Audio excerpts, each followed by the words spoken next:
கோயம்பேட்டில் உள்ள தேமுதிக தலைமை அலுவலகத்தில் செய்தியாளர்களை சந்தித்த அக்கட்சியின் பொதுச் செயலாளர் பிரேமலதா விஜயகாந்த் செய்தியாளர்களை பார்த்து கையெடுத்து கும்பிட்டு பதிலளிக்க மறுத்தார்.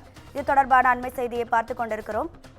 அதிமுக கூட்டணியில் உள்ள தேமுதிகவிற்கு ராஜ்யசபா சீட் யாருக்கு என்பது குறித்த கேள்விக்கு பதிலளிக்க மறுத்துள்ளார் தேமுதிகவின் பொதுச் செயலாளர் பிரேமலதா விஜயகாந்த். தமிழ்நாட்டில் தமிழை கட்டாய பாடமாக்க கொண்டு வர வேண்டும், அதேபோல் அனைத்து மொழிகளையும் கற்க வேண்டும் எனவும் தமிழ்நாட்டின் தொகுதிகளை குறைக்கும் வகையில் மத்திய அரசு செயல்பட்டால் தேமுதிக கடும் எதிர்ப்பை தெரிவிக்கும் என்றும் அப்போது பிரேமலதா விஜயகாந்த் தெரிவித்தார். இது குறித்தான கூடுதல் தகவல்களை தருவதற்காக நமது தலைமை செய்தியாளர் சிவா இணைப்பில் இருக்கிறார். சிவா, வணக்கம். உங்க விரிவான தகவல்களை சொல்லுங்க.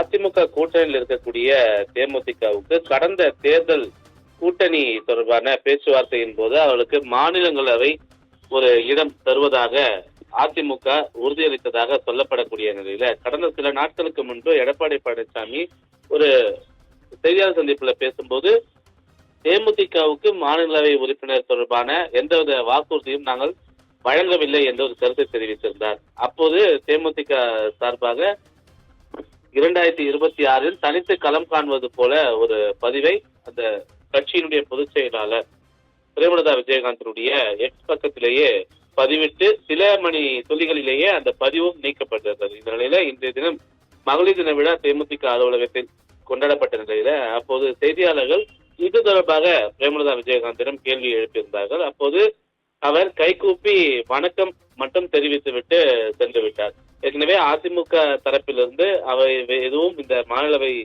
உறுப்பினர் இந்த விவகாரம் தொடர்பாக எந்தவித கருத்தையும் தெரிவிக்க வேண்டாம் என்று அதிமுக தரப்பிலிருந்து தெரிவித்திருப்பதாக ஒரு தகவல் வெளியாக இருக்கக்கூடிய நிலையில அவரும் செய்தியாளர்களுடைய கேள்விக்கு எந்தவித பதிலும் தெரிவிக்காமல் புறப்பட்டிருக்கக்கூடிய இந்த சம்பவம் அரசியல் வட்டாரத்தில் ஒரு பேசு பொருளாக மாறி இருக்கிறது. ஏற்கனவே அதிமுகவினுடைய கூட்டணி பலமிழந்து இருக்கிறது என்பது போன்ற கருத்துக்கெல்லாம் இருக்கக்கூடிய நிலையில தொடர்ந்து அதிமுகவுக்கு தோழமை கட்சியாக இருக்கக்கூடிய தேமுதிகவும் கூட்டணியிலிருந்து விலகக்கூடிய ஒரு வாய்ப்பு இருக்கிறது. எனவே இது போன்ற இந்த மாநிலவை உறுப்பினர் பதவிக்கான அந்த வாய்ப்பை அதிமுக வழங்காவிட்டால் நிச்சயமாக தேமுதிக கூட்டணியில் இருக்காது என்பன போன்ற கருத்துக்கள்லாம் பேசப்பட்டு வந்த நிலையில அடுத்த சில மாதங்களுக்குள் அந்த தேர்தல் தொடர்பான மாநிலவை தேர்தல் தொடர்பான அந்த அறிவிப்பு வெளிவர இருக்கிறது.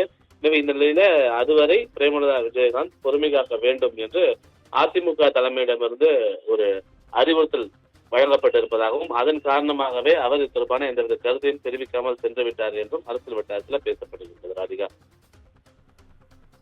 உங்க விரிவான தகவல்களுக்கு நன்றி. சிவா.